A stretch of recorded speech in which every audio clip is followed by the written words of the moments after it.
हम लोग ये जानते हैं कि एवरेज पावर हमारे पास आता है half rho V S not square into omega, मतलब कि स्क्वायर इंटू एस परपेंडिकुलर, और वो आता है हमारे पास 2 pi square into F square into rho V into S not square into S perpendicular, और वो आता है हमारे पास 2 pi square into F square into mu into V into S not square. और एवरेज इंटेंसिटी हम लिख सकते हैं half rho V S not square into omega square, मतलब कि आ जाता है हमारे पास 2 pi square into F square into rho V into S not square, और वो आ जाता है हमारे पास 2 pi square into F square into आता है mu by A into V into S not square. ठीक है, तो डेल्टा पी बराबर आता है हमारे पास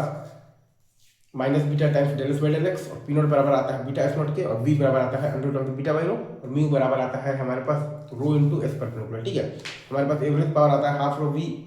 into S not square into omega square into S perpendicular, जो कि आता है हमारे पास 2 pi square into F square into rho V into S not square into S perpendicular, जो कि आता है हमारे पास 2 pi square into F square into mu into V into S not square. और एवरेज इंटेंसिटी आता है हमारे पास half rho V into S not square into omega square, जो कि आता है हमारे पास 2 pi square F square into rho V into S not square, और वो आता है हमारे पास 2 pi square into F square into mu by A into V into S not square. और डेल्टा पी बराबर आता है हमारे पास minus beta times del S by del X, और पी नॉट बराबर आता है हमारे पास बीटा एस नॉट के, और वी बराबर आता है हमारे पास under root of the beta by रो।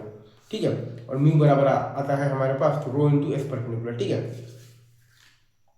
ये सारी चीज़ें हैं, और बाकी तो हम जानते ही हैं कि आई बराबर आता है P not square by 2 rho V भी हम लोग लिख सकते हैं। एवरेज पावर हम लोग लिखते हैं P not square by 2 rho V into लिखते हैं अपन एस परपेंडिकुलर, और आई बराबर हम लोग लिखते हैं P not square by 2 rho V. I बराबर हम लोग लिखते हैं P not square by 2 rho we.